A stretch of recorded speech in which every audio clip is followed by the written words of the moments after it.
పాకిస్తాన్ ఆఫ్ఘనిస్తాన్ సరిహద్దుల్లో యుద్ధ వాతావరణం నెలకొంది. పైకి చూస్తే ఇది రెండు దేశాల మధ్య గొడవలా కనిపిస్తోందేమో కాని ఈ మొత్తం రచ్చ వెనుక ఇండియా ఉందన్నది పాకిస్తాన్ ఆరోపణ. మరి అసలు కథేంటి? ఈ ఆటలో నిజంగా చక్రం తిప్పుతోంది ఎవరు? పదండి ఈరోజు దీని లోతుపాతుల్ని తేల్చేద్దాం. ఈ మొత్తం చెక్కుముడిని విప్పాలంటే మనం మొదట ఇప్పుడు రాజుకొన్న నెప్పుతో స్టార్ట్ చేసి అక్కడినుంచి వెనక్కి చరిత్ర పుటల్లోకి వెళ్ళాలి. అప్పుడే ఈ పాము ముంగిసలాట వెనుకొన్న అసలు వ్యూహమేంటో మనకు స్పష్టంగా అర్థమవుతుంది. సరే, ముందుగా ఇప్పుడు సరిహద్దుల్లో ఏం జరుగుతుందో చూద్దాం. పాకిస్తాన్ ఆఫ్ఘనిస్తాన్ మధ్య దాడులు మామూలుగా లేవు. ఏకంగా ఎయిర్ స్ట్రైక్స్ చేసుకునేదాకా వెళ్లాయి. ఇది ఈ ప్రాంతంలో ఒక కొత్త, చాలా ప్రమాదకరమైన నాటకానికి తెరలేపిందన్నమాట. పాకిస్తాన్ చేస్తున్న ప్రధాన ఆరోపణ ఇదే. ఆఫ్ఘనిస్తాన్ ఇప్పుడు భారతదేశానికి ఒక ప్రాక్సీలా మారిపోయిందని, తమ దేశంలో ఉగ్రవాదాన్ని రెచ్చగొడుతోందని గట్టిగా అరుస్తోంది.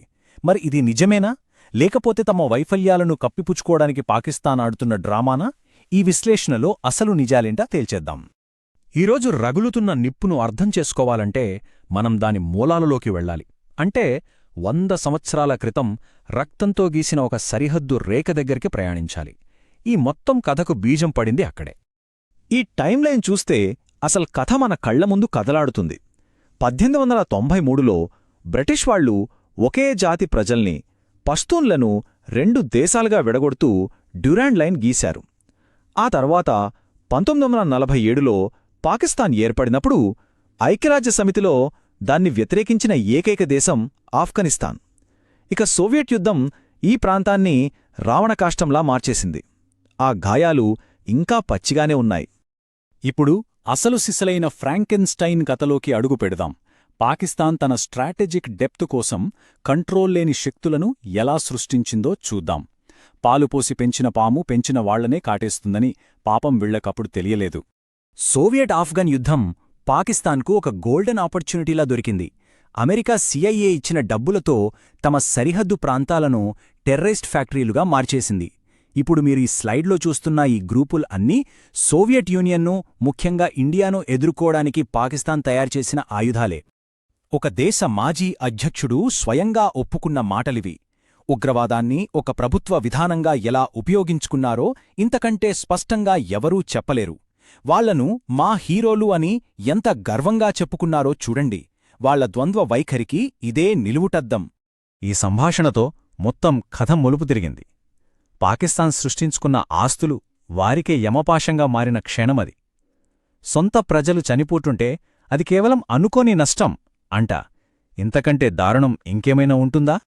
పాకిస్తాన్ తన సృష్టించిన రాక్షసులతో తనే యుద్ధం చేస్తుంటే తెర వెనుక ఇండియా మాత్రం చాలా నిశ్శబ్దంగా, పూర్తిగా భిన్నమైన, ఇంకా చెప్పాలంటే చాలా తెలివైన ఆట ఆడింది. అదేంటో ఇప్పుడు చూద్దాం. ఈ స్లైడు 2 దేశాల మధ్య ఉన్న తేడాను క్రిస్టల్ క్లియర్గా చూపిస్తుంది. ఒకవైపు ఇండియా 50,000 మెట్రిక్ టన్నుల క్వాలిటీ గోధుమలు, వ్యాక్సిన్లు, మందులతో ఆఫ్ఘన్ ప్రజల మనసులను గెలుచుకుంది. మరోవైపు పాకిస్తాన్ పంపిన నాసిరకం గోధుమలను చూసి తాలిబన్లు ప్రపంచం ముందు వాళ్ల పరువు తీశారు. ఇది కేవలం సహాయం గురించి కాదు. దశాబ్దాలుగా ఇండియా అక్కడ నిర్మించుకున్న గుడ్విల్ ఇది.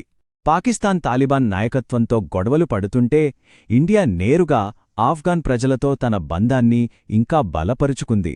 దీన్నే అసలైన దౌత్యమంటారు. పాకిస్తాన్ పాలసీల వల్ల వచ్చిన ఎదురుదెబ్బ ఆఫ్ఘనిస్తాన్ సరిహద్దు వరకే ఆగలేదు. అది తన సొంత దేశంలోనే అనేక మంటలను రాజేసింది. తాము తవ్విన గొయ్యిలో తామే పడినట్లయింది వాళ్ల పరిస్థితి. ఇక్కడే అసలు ట్విస్ట్ ఉంది. పాకిస్తాన్ ఇప్పుడు ఒకేసారి అనేక అంతర్గత శత్రువులతో పోరాడుతోంది.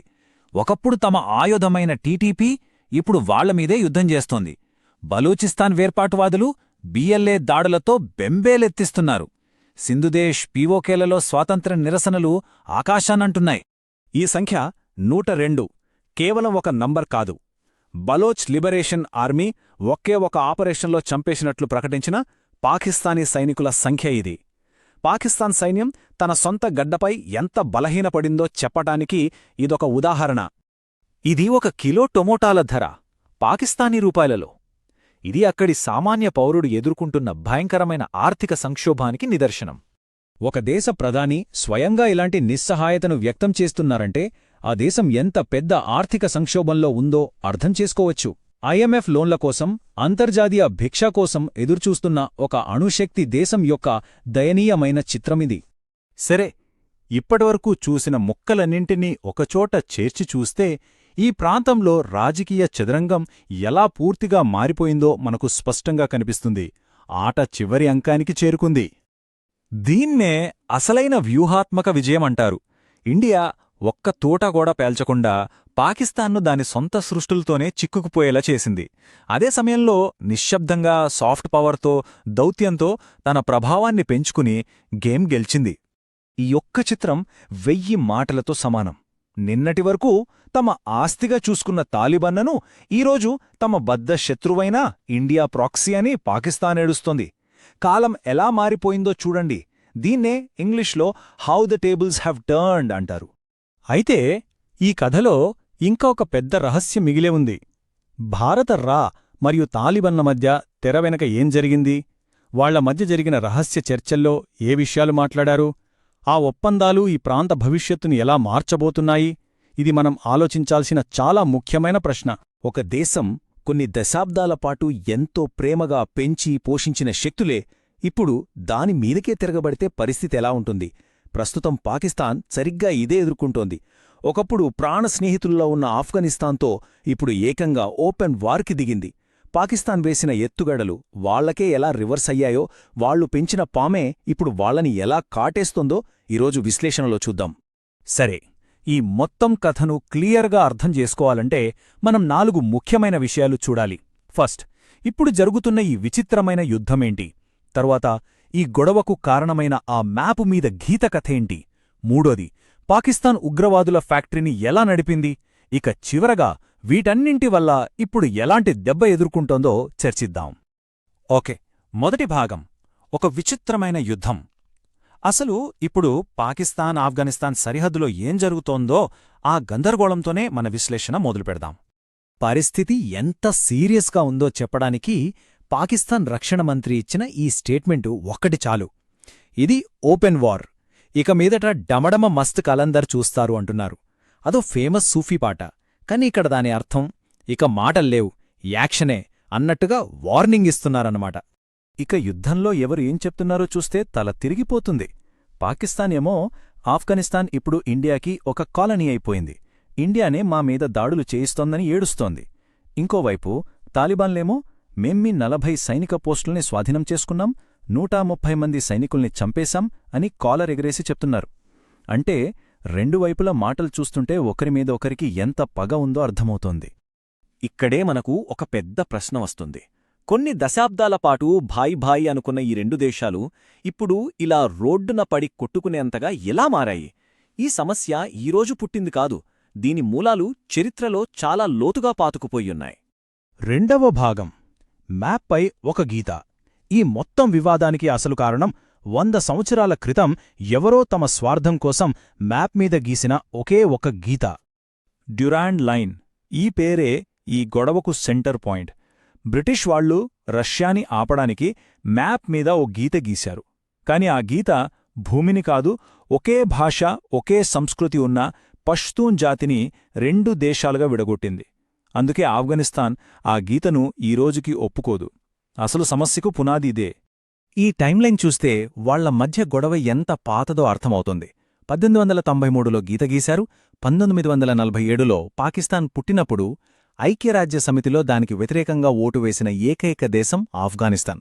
ఆ తర్వాత 1979లో సోవియట్ యూనియన్ ఆఫ్ఘనిస్తాన్ మీద దాడి చేయడంతో పాకిస్తాన్కి ఒక గోల్డెన్ ఛాన్స్ దొరికింది.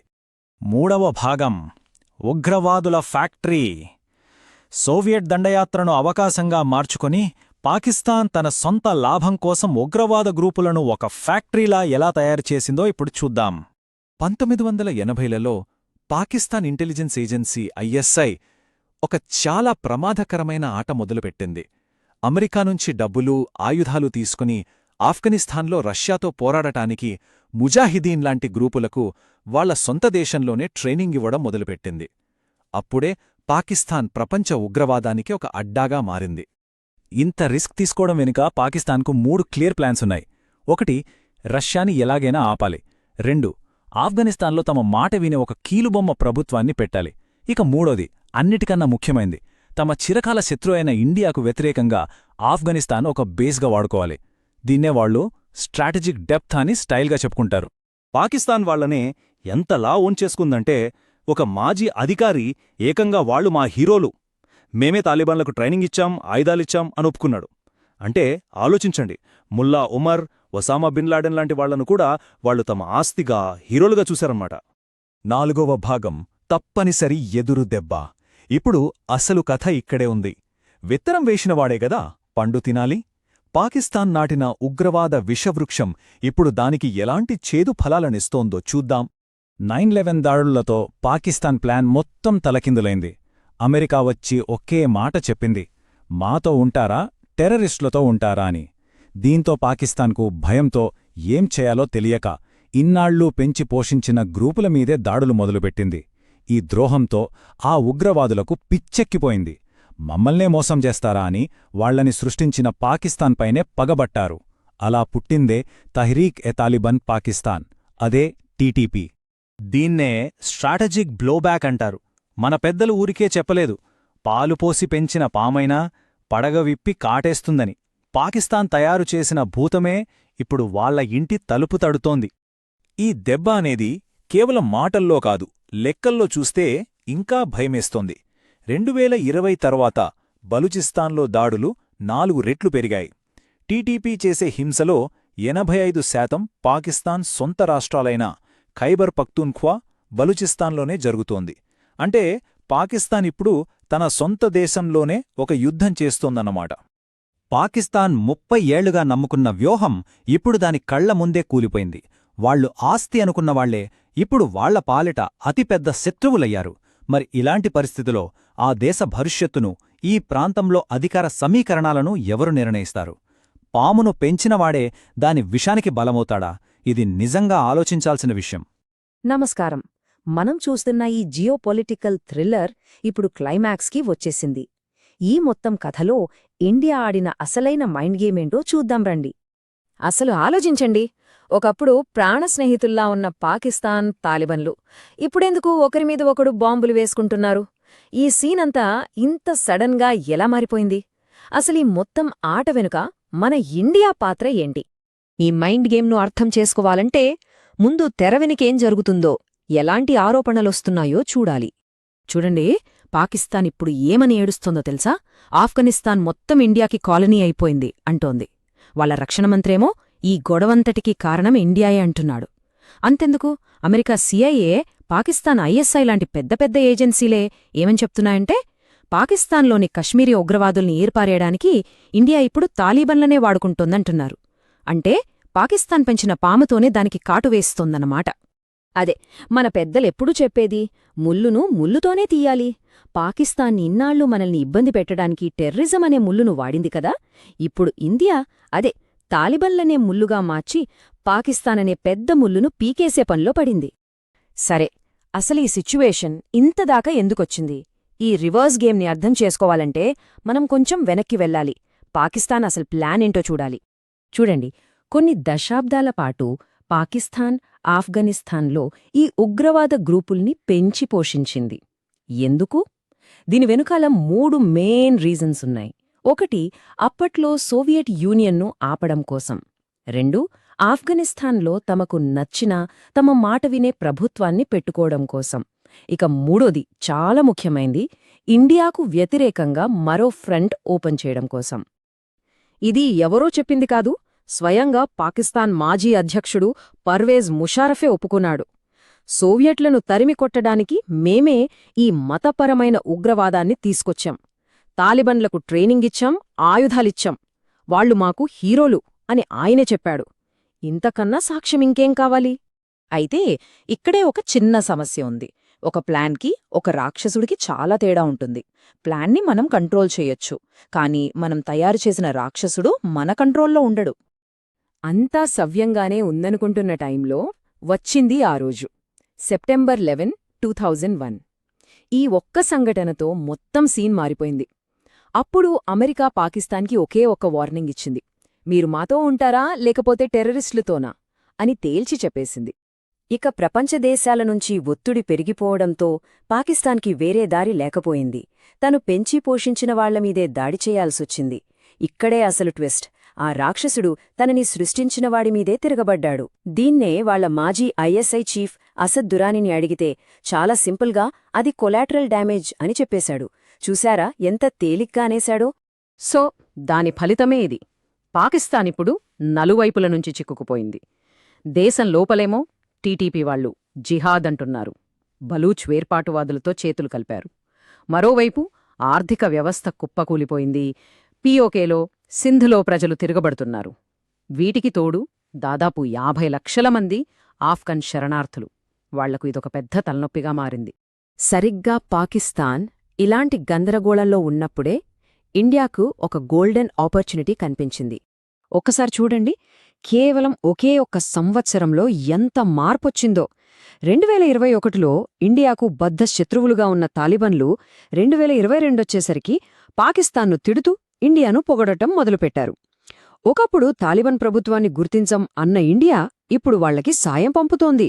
కశ్మీర్ ఇష్యూలో మనకు వ్యతిరేకంగా మాట్లాడిన తాలిబన్లు ఇప్పుడు మనతోనే రహస్యంగా చర్చలు జరుపుతున్నారు. ఇది కదా అసలైన దౌత్యమంటే. ఇండియా ఇక్కడ వాళ్లను దూరం పెట్టలేదు. చాలా తెలివిగా 3 అడుగులు వేసింది. ఫస్ట్, మానవతా సహాయం. పాకిస్తాన్ కూడా చెయ్యలేని టైంలో ఇండియా గోధుమలు, వ్యాక్సిన్లు, మందులు పంపించింది. సెకండ్, ఆర్థిక సహాయం. తన బడ్జెట్లో ఆఫ్ఘనిస్తాన్ కోసం డబ్బు కేటాయించింది. ఇక మూడోది చాలా కీలకమైంది, దౌత్యం. ఒకప్పుడు పాకిస్తాన్కి అత్యంత నమ్మకమైన హక్కానీ నెట్వర్క్తో సహా అందరితోనూ సీక్రెట్గా చర్చలు మొదలుపెట్టింది. దీంతో ఆఫ్ఘనిస్తాన్లో పాకిస్తాన్ మోనోపొలీకి చెక్కుపెట్టింది. ఇండియా వేసిన ఈ ఎత్తుగడలతో పాకిస్తాన్కి మైండ్ బ్లాక్ అయిపోయింది. వాళ్ల రక్షణ మంత్రి ఖవాజా ఆసిఫ్ ఎంత ఫ్రస్ట్రేట్ అయ్యాడంటే తాలిబన్ల దగ్గరికెళ్ళి, మీరు మాకు ద్రోహం చేశారు, ఇప్పుడు తేర్చుకోండి, మీరు పాకిస్తాన్ వైపా లేక ఇండియా వైపా అని నిలదీసేంత. వాళ్ల నిస్సహాయతకు ఇంతకన్నా నిదర్శనం ఏముంటుంది? ఇదంతా మనల్ని ఈ జియోపొలిటికల్ చెస్ గేమ్లో చివరి అంకానికి, అంటే చెక్ మేట్ దశకు తీసుకొచ్చింది. జియోపాలిటిక్స్లో గెలవడమంటే యుద్ధం చేయడమే కాదు, అస్సలైన గెలుపు అంటే డైరెక్ట్గా దెబ్బలాడకుండా మన శత్రువ బలహీనతల్ని మన బలంగా మార్చుకోవడమే. పాకిస్తాన్ తనకోసం తను తవ్వుకున్న గొయ్యిని వాడుకుని ఇండియా ఇప్పుడు అదే చేసింది. సో లాజిక్ చాలా సింపుల్. పాకిస్తాన్కి, ఆఫ్ఘనిస్తాన్కి మధ్య గొడవలు ఎంత ఎక్కువైతే ఇండియాకు అంత స్ట్రాటజిక్ అడ్వాంటేజ్. అంటే మనం ఒక్క బుల్లెట్ కూడా కాల్చకుండా కేవలం మన తెలివితేటలతో, దౌత్యంతో మన లక్ష్యాలను చేరుకుంటున్నామన్నమాట. చివరికి ఈ కథ మనకు ఒకే ఒక నీతిని చెప్తోంది: గోతి తీసినవాడే అందులో పడతాడు. పాకిస్తాన్ ఇండియా కోసమని ఒక పెద్ద గొయ్యి తవ్వింది, కాని ఇప్పుడు అదే గోతిలో తానే పడి కూరుకుపోయింది.